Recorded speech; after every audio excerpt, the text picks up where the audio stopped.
बहुत समय पहले की बात है। एक सुंदर और समृद्ध राज्य था जिसका नाम सूर्यनगढ़ था। उस राज्य के राजा बहुत न्यायप्रिय थे और उनकी रानी बहुत दयालु और समझदार थी। राजा का नाम वीरेंद्र था और रानी का नाम पद्मा था। दोनों अपने प्रजा से बहुत प्रेम करते थे, इसलिए राज्य में हमेशा शांति और खुशहाली रहती थी। महल बहुत बड़ा और भव्य था। उसमें कई कमरे, बगीचे और पुराने खजाने से भरे हुए कक्ष थे। एक दिन रानी पद्मा महल के एक पुराने हिस्से में घूम रही थी। वह जगह बहुत कम लोग जाते थे क्योंकि वह बहुत पुरानी और रहस्यमयी थी। चलते चलते रानी एक छोटे से कमरे में पहुंची। उस कमरे में धूल जमी हुई थी और दीवारों पर पुराने चित्र लगे हुए थे। अचानक रानी की नजर एक बड़े से आईने पर पड़ी। वह आईना बाकी चीजों से अलग चमक रहा था। रानी को यह देखकर आश्चर्य हुआ। उन्होंने सोचा, इतने पुराने कमरे में यह आईना इतना चमकदार कैसे है? रानी धीरे धीरे उस आईने के पास गईं और उसमें अपना चेहरा देखा।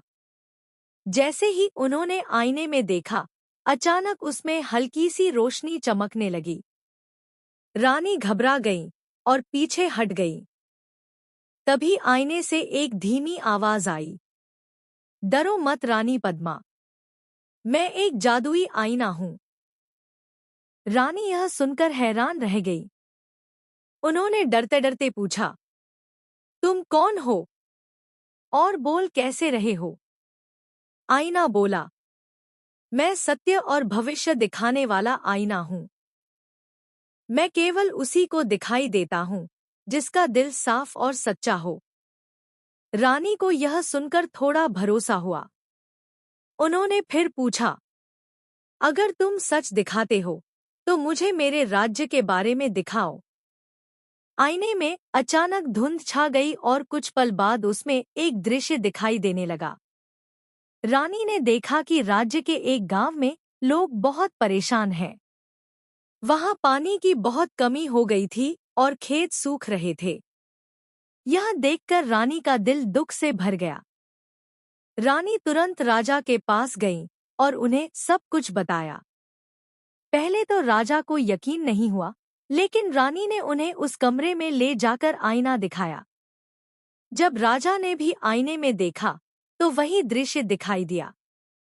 राजा समझ गए कि यह कोई साधारण आईना नहीं है। अगले ही दिन राजा ने सैनिकों और मजदूरों को उस गांव में भेजा। उन्होंने वहां कुएं और तालाब बनवाने का आदेश दिया। कुछ ही दिनों में वहां पानी की समस्या खत्म हो गई और गांव के लोग बहुत खुश हो